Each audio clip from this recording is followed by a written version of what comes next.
खेल जगत कार्यक्रम में आप सबों का स्वागत है। बैडमिंटन ये एक ऐसा खेल है जो आपको हमेशा चुस्त और स्फूर्त बनाए रहता है। और बैडमिंटन झारखंड में उसकी क्या स्थिति है, झारखंड में कहाँ तक हम जा रहे हैं, कैसा खेल चल रहा है, यही सब जानने के लिए आज हमने अपने स्टूडियो में आमंत्रित किया है। एक बैडमिंटन के कोच हैं उमा रानी पालित, जो कि राज्य सरकार से जुड़ी हैं, साझा के तहत बैडमिंटन कोच हैं, और मनीषा रानी तिर्की हैं जो खिलाड़ी हैं और भविष्य में खेल प्रशिक्षक बनना चाहती हैं। तो दोनों का स्वागत है। उमा जी, आपसे ही शुरुआत करते हैं कि बैडमिंटन ऐसा खेल है आमतौर पर झारखंड में बहुत लोकप्रिय नहीं है। यहाँ हॉकी और आर्चरी की बात करें तो बहुत लोकप्रिय है, लेकिन ये बैडमिंटन खेल से आपका जुड़ाव कैसे हुआ? बोले ना, मेरे चाचा है, उन्हीं का इंटरेस्ट था कि हम बैडमिंटन में आए। अच्छा, तो इसलिए हम बैडमिंटन खेलना शुरू किए जी। और जहाँ तक देखे तो झारखंड में खेल का मतलब बैडमिंटन का उतना स्कोप नहीं है। हाँ, हाँ। लेकिन भी इंटरेस्ट था। बिल्कुल सही बात है। जब तक इंटरेस्ट ना हो तब तक कोई भी व्यक्ति किसी भी खेल में नहीं जा सकता है, अंदर से रुचि हो। मनीषा, आप छोटी सी हैं, खेलती हैं, आपने नेशनल में भी मेडल्स लिए हैं। मैं आपसे जानना चाहूँगी कि आपने कैसे इस खेल की शुरुआत की? उमा रानी पालित जो हैं वो मेरी बुआ भी है और साथ में मेरी कोच भी, और उन्हीं को देख के मेरा खेलने का इंटरेस्ट हुआ, क्योंकि फुआ भी खेलती थी तो फिर हम भी सोचे कि हम भी इस लाइन पे जाते हैं। अच्छा। इसलिए मतलब मैम को ही देख के फिर बैडमिंटन खेलना स्टार्ट किया। किस उम्र से आपने खेलना शुरू किया? 13 साल की उम्र से। 13 साल की उम्र से, यानी बहुत शुरुआत से। उमा जी, आप कब से खेलना शुरू की?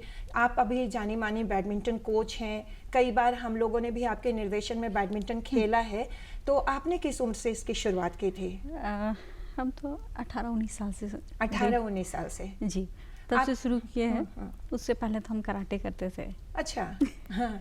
कराटे से अचानक इस ओर चाचा की वजह से? चाचा की वजह से। अच्छा, तो मेरा ये जानना है कि मुझे इस बात की जानकारी दीजिए कि आप जब बैडमिंटन में आई तो कैसे हालात थे? क्योंकि थोड़ा पहले आप शायद कब से आई? 95 से, यानी 95 का जो वक्त था शायद लड़कियों के लिए उतना माहौल नहीं बना था। तो उस वक्त बैडमिंटन का कैसा माहौल था महिलाओं के लिए, लड़कियों के लिए? तो बड़े बहुत ज़्यादा मतलब लड़कियां खेलती नहीं थी। हम जब खेलते थे तो मतलब जो बड़ा ये है डिस्ट्रिक्ट है उसी से ही आते थे, छोटा मोटा डिस्ट्रिक्ट से तो पार्टिसिपेट भी नहीं करते थे। अच्छा। तो उस समय में तो बिहार हुआ करता था, तो पटना से ही मैक्सिमम लड़कियां खेलती थी। जमशेदपुर की कुछ थी, रांची की 2-4 थी, बस उसी में हम भी थे। अच्छा, तो आपकी शुरुआत की सफलता के बारे में बताइए कि शुरुआत में कहाँ कहाँ सफल हुई, कहाँ कहाँ असफलता मिली? ऐसा है कि जब से झारखंड बना 2001 से झारखंड जब अलग हुआ तो उस समय से लेके 2008 तक लगातार हम स्टेट चैंपियन रहे। अच्छा। वो मेरा अभी तक का रिकॉर्ड है, आज तक कोई तोड़ा नहीं है। अच्छा। उसके बाद में मेरा पैर टूट गया तो 2 साल मतलब खेल से थोड़ा सा ये हुए। उसके बाद फिर 2011 में फिर से चैंपियन बने, स्टेट चैंपियन सीनियर्स में। उसके बाद में 2013 में 35 के लिए एलिजिबल हो गए, तो वो 35 प्लस खेलने के लिए पहला बार गए नेशनल्स में। अच्छा। वहीं इंडिया चैंपियन बन गए पहला बार में ही। दो मतलब 2 टाइम्स हम इंडिया चैंपियन हुए हैं। 2015 में भी दोनों टाइम में मेरा वर्ल्ड चैंपियनशिप के लिए सिलेक्शन हुआ था। अच्छा।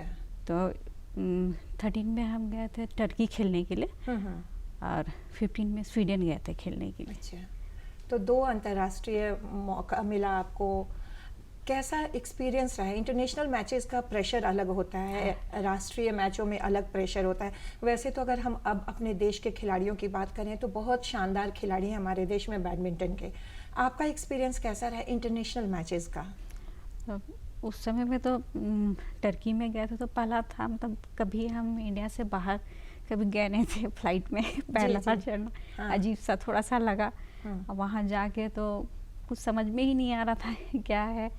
अब खेलने के लिए भी तो टर्की में हुआ तो सब वहाँ टर्किश भाषा ही बोलते थे। अच्छा। इंग्लिश भी कोई नहीं समझते थे। वो मतलब हमको समझ में ही नहीं आ रहा था, हम खेल रहे हैं क्या बोल रहे हैं वो लोग। तब अच्छा। फ्रांस के साथ में पहला मेरा मैच था। हम्म। तब वो सब बहुत ज़्यादा टफ नहीं था, लेकिन वो लैंग्वेज का भी एक प्रॉब्लम था।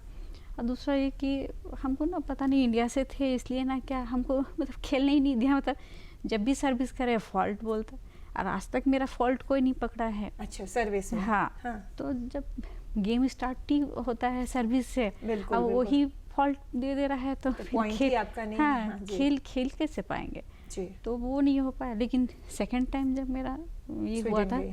हाँ, वर्ल्ड चैंपियनशिप के लिए जो गए थे, तो उसमें मतलब अच्छा परफॉर्मेंस रहा, क्वार्टर फाइनल तक चढ़े थे। अच्छा। और उसमें भी वो फ्रांस के ही प्लेयर से हम हारे थे। अच्छा। तो मतलब वो एक मेरा सबसे बड़ा अचीवमेंट था कि मतलब बिल्कुल, वर्ल्ड बिल्कुल। लेवल पे क्वार्टर फाइनल चढ़े। जी, बहुत बड़ी तो बात है। वो कम नहीं है। बिल्कुल बिल्कुल सही कहा कि वर्ल्ड लेवल पे किसी भी खेल में पार्टिसिपेट करना थोड़ा मुश्किल होता है। मनीषा, थोड़ा आपके बारे में जानना चाहेंगे, क्योंकि जहाँ तक मुझे जानकारी मिली है SGFI से, school games federation of India से आपने पदकों की शुरुआत की।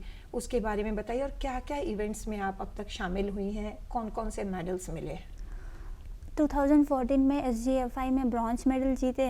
उसके बाद फिर 2017 में ये 12 में भी हुआ था। 12 में एक Chelsea cup international tournament invitation हुआ था। जी, तो उसमें गई थी। वो अंडर 14 अंडर 17 में ये पार्टिसिपेट की थी। अच्छा। नेपाल में। ओह। तो वहाँ पर ये भी दोनों एज कैटेगरी में चैंपियन हो के आई जी थी। हाँ, बताइए अब आप। हाँ 2017 में ईस्ट जोन में गोल्ड लेके आई। जी। उसके बाद फिर अभी 2021 में ईस्ट जोन यूनिवर्सिटी गेम्स में गोल्ड लेके आई। फिर ऐसे ही अभी चल रहा है, कोशिश करेंगे फुआ की तरह ही आगे बढ़े, इंटरनेशनल खेले। बिल्कुल बिल्कुल, इंटरनेशनल तो खेलना ही चाहिए। मनीषा, आप छोटी हैं, बहुत सारे चैलेंजेस हैं, हर खेल में चैलेंजेस हैं। किसी वक्त आपको ऐसा नहीं लगा कि नहीं, बैडमिंटन छोड़ के मैं कोई और खेल से जुड़ती तो बहुत नाम होता, बहुत प्रसिद्धि होती है, ऐसा कभी महसूस किया आपने?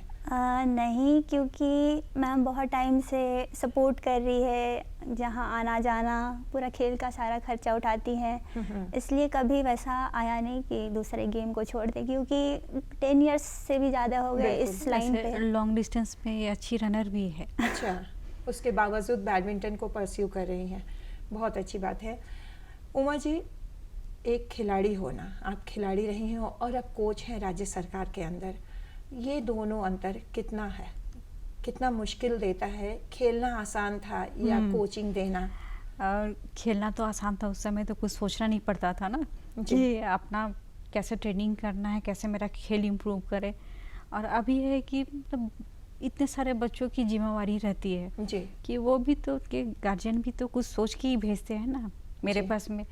तो उन लोग को मतलब कैसे रिजल्ट दे, तो एक एक चीज़ हमको वर्क करना पड़ता है। वो चल कैसे रहा है, क्या खा रहा है, क्या रेस्ट कितना ले रहा है, सारा कुछ हमको देखना पड़ता है ना। कि प्लेयर मतलब बोलते हैं ना कि IAS IPS तो आपको आराम से निकल जाएंगे, लेकिन एक प्लेयर निकालना ना ऊंचा लेवल बहुत मुश्किल होता है। मतलब बोलते हैं ना कि बच्चे मतलब अपना बच्चा जब बीमार होता है तो कोई 4 बजे उठता नहीं है। लेकिन अगर वही कोई बच्चे को हम ट्रेनिंग दे रहे हैं तो 4 बजे उठ के हमको ग्राउंड में पहुंच जाना है। जी हाँ, बिल्कुल। तो चुनौतियां बहुत ज़्यादा हैं। एक थोड़ी जानकारी इसलिए कि आप साझा के तहत हैं जी। साझा बच्चों के लिए मतलब राज्य सरकार के तहत ही चल रहा है, क्या क्या फैसिलिटीज़ देती है? क्योंकि हमारा उद्देश्य ये है कि ग्रामीण इलाकों में भी जो बच्चे इस कार्यक्रम को देख रहे हैं वो जाने, वो कैसे पहुँचे सरकार तक, सरकार से कैसे सहयोग ले अगर खेलते हैं तो। इसके बारे में थोड़ी जानकारी दीजिए। अभी तो सरकार की तरफ से भी बच्चे अगर अच्छा करते हैं तो उन लोगों को स्टाइपेंड का व्यवस्था है, वो एक ही बार में मिल जाता है, लेकिन हर मंथ 3000 करके है, बच्चों को मिलता है। हाँ। अच्छा। अगर अच्छा कर रहे हैं तो उन लोगों का उस तरह का प्रावधान किया हुआ है जी। और नेशनल लेवल पे अगर अच्छा कर रहे हैं तो कैश अवार्ड भी मिलता है बच्चे लोग को।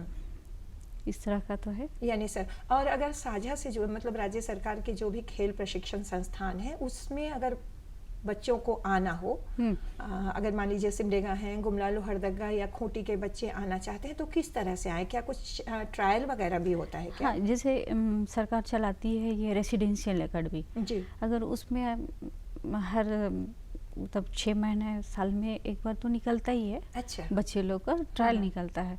अगर उसमें हम लोग जैसे लेते हैं तो उसमें पता चलता है कि कौन बच्चे मतलब निकल सकते हैं। जी हाँ। तो वैसे वैसे बच्चे लोग को हम लोग सेलेक्ट करते हैं और रेसिडेंशियल एकेडमी में रखते हैं। अच्छा। तो कुछ आगे जाके तो रिजल्ट देते ही है क्योंकि इंफ्रास्ट्रक्चर इतना अच्छा है खेलगांव का।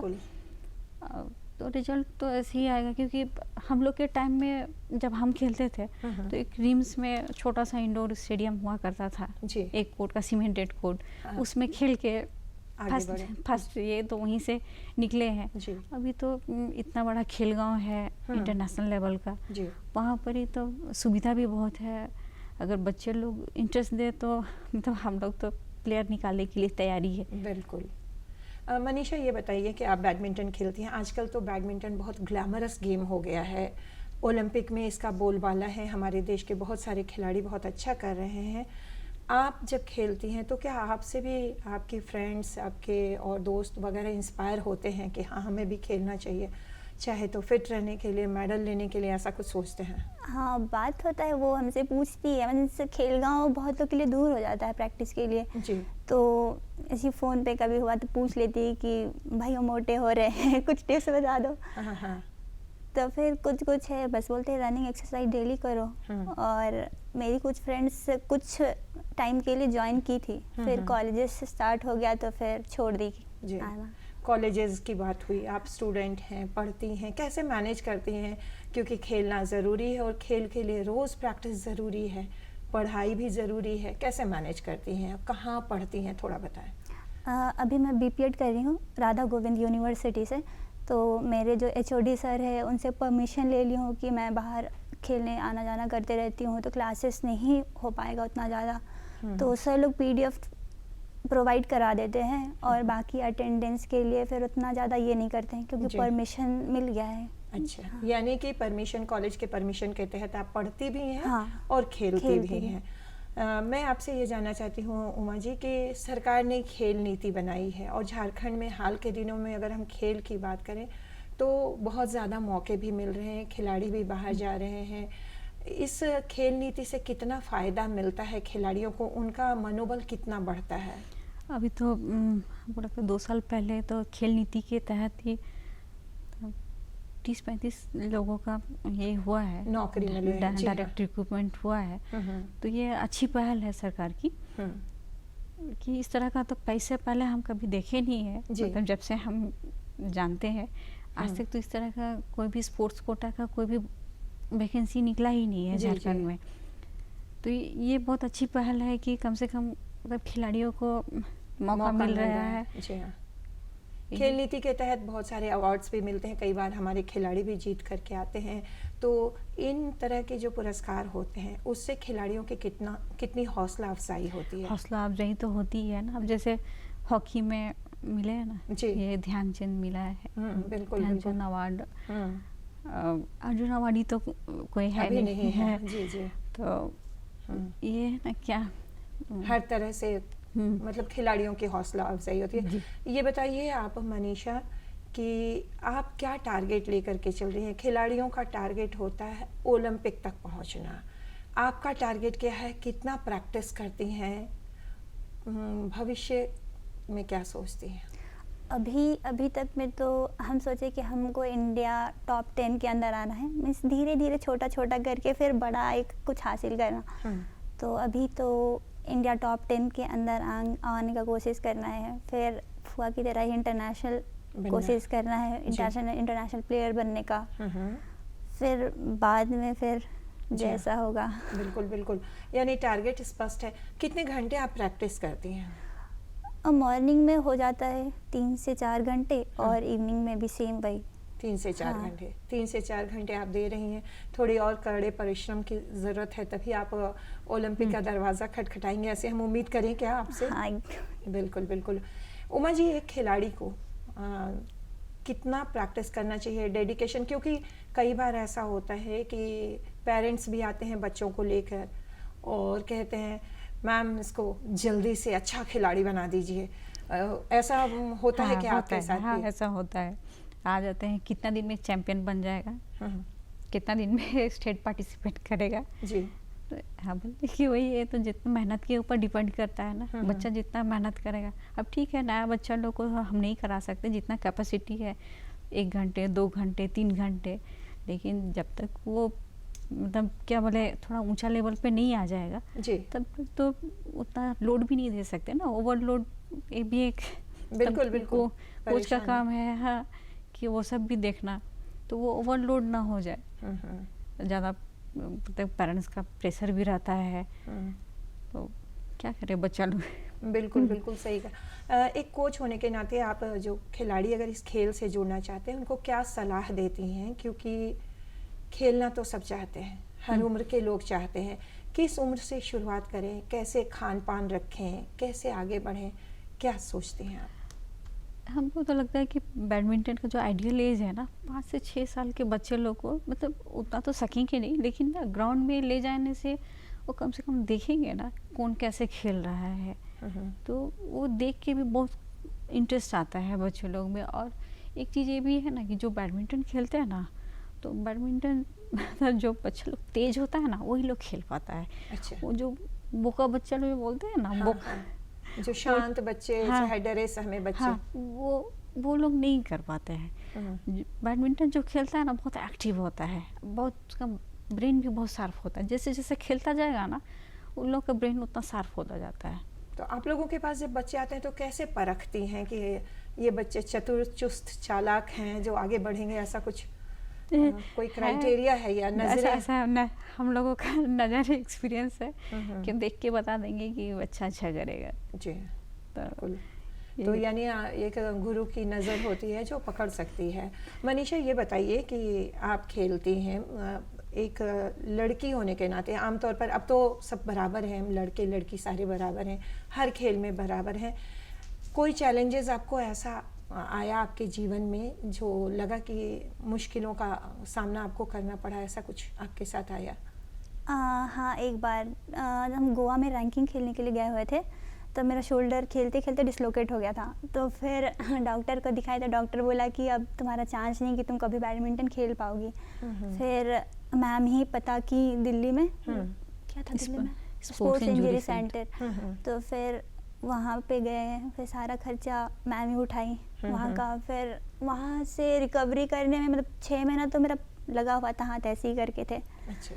उसके बाद फिर फिजियो दिखाई, फिर ऐसा ठीक ठीक करते करते मतलब करीब 1 साल लग गया था। 1 साल। तब लगा कि पता नहीं क्या होगा, दोबारा फिर हाथ खराब हो जाएगा या फिर खेल पाएंगे या नहीं। तो इंजरी के बाद कितना वक्त लगा? 1 साल तो आपने बताया, पूरे फिट होने में कितना वक्त लगा? मैदान में ग्राउंड वगैरह तो कराते थे, सिर्फ हाथ का एक्सरसाइज इसको नहीं कराते थे। वो फिजिकल करती थी? फिजिकल मतलब 6 महीना के बाद फिर स्टार्ट कर दिए थे, मतलब 6 महीना तो कोई मूवमेंट नहीं करना था, ऐसे ही हाथ रखा हुआ था। उसके बाद फिर 6 महीने के बाद बोला था थोड़ा थोड़ा एक्सरसाइज करने के लिए, हल्का हल्का। फिर ऐसे ऐसे करते वो डॉक्टर बोले कि अब धीरे धीरे स्ट्रेंथनिंग स्टार्ट करो। स्ट्रेंथनिंग करते करते फिर हुआ। बिल्कुल, यानी कमबैक कर सकता है खिलाड़ी। अगर चोटिल हों तो ये ना सोचें कि उनका कमबैक करना मुश्किल होगा। एक और बात उमा जी, आपने बताया था कि एक वक्त था जब रिम्स का बहुत छोटा सा ग्राउंड होता था।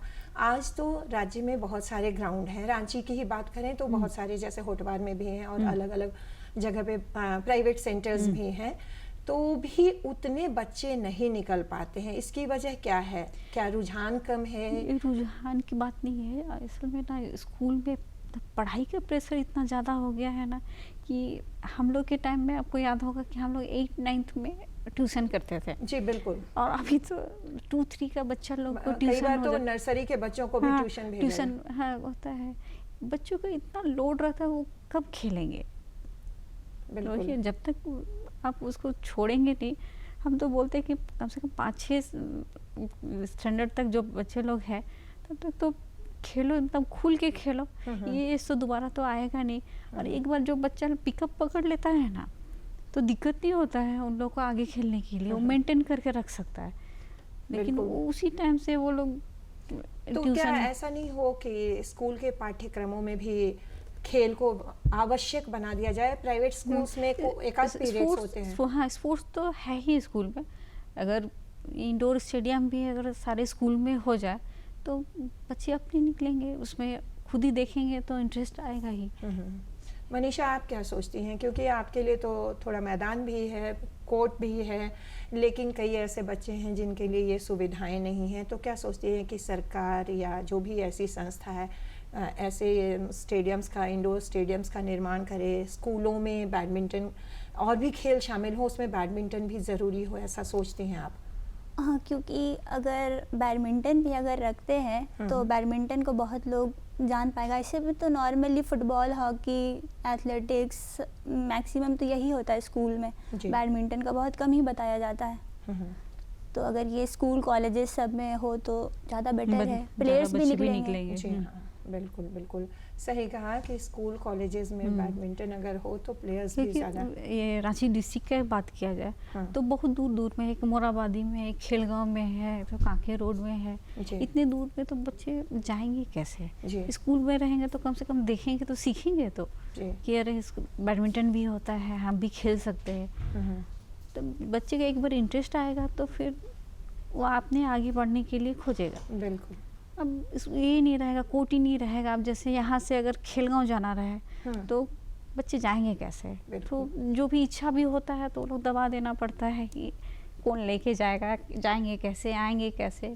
और ऊपर से बैडमिंटन इतना कॉस्टली गेम है जी, तो सब कोई अफोर्ड भी नहीं कर सकता है। मतलब छोटे लेवल और भी सोच भी नहीं सकते, मुश्किल हो जाता है। तो फिर भी हम लोग तो कोशिश करते हैं कि जो उस तरह के बच्चे हैं तो जो भी मैचेस वगैरह जो होते हैं, चाहे इन लोगों का जो यूथ शटल होता है, तो हम तो सब बच्चे लोग को देते हैं कि कम से कम बच्चे लोग थोड़ा इंटरेस्ट ले, आगे बढ़े जी। तो जितना हो सकता है हम हेल्प करने का कोशिश करते हैं।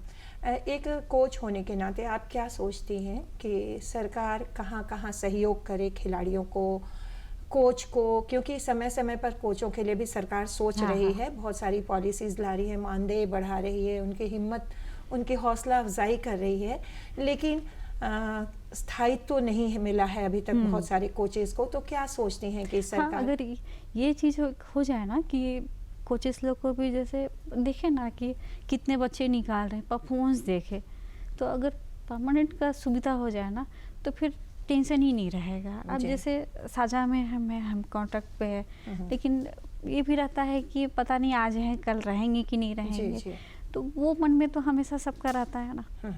वो एक मतलब लाइफ पूरा सेटल हो जाए कि नहीं है, हमको करना ही है ही। तो जब हम जान रहे हैं कि हमको यही चीज़ करना है, अब मतलब मन में वो नहीं रहेगा कि ये जो दुविधा रहती है कि कल हम हो सकता है हम सरकार के साथ जुड़े रहें ना रहें, तो ये दुविधा दूर होगी। तो वो मन में हमेशा रहता है, तो वो चीज़ खत्म हो जाएगा तो ज़्यादा फोकस हम लोग कर सकते हैं। जी हाँ, बिल्कुल बच्चों के ऊपर पे, बच्चों के ऊपर आप लगातार फोकस कर सकती हैं। ये जो असुरक्षा की भावना है वो दूर हो जाएगी। तो मुझे लगता है सरकार भी सोचती होगी, क्योंकि सरकार को भी अच्छे कोच, अच्छे खिलाड़ियों की आवश्यकता है, क्योंकि अच्छे कोच, अच्छे खिलाड़ी होंगे तभी राज्य में मेडल्स आएंगे। सिर्फ हॉकी या आर्चरी या फुटबॉल या अन्य खेलों में नहीं, बैडमिंटन और भी जो बहुत सारे खेल हैं उसमें मेडल की हम उम्मीद करते हैं। और उमा जी और मनीषा स्टूडियो में आई, बातचीत आपने की और लोगों को अवेयर किया। यहाँ आने के लिए और लोगों को जागरूक करने के लिए बहुत बहुत धन्यवाद। धन्यवाद।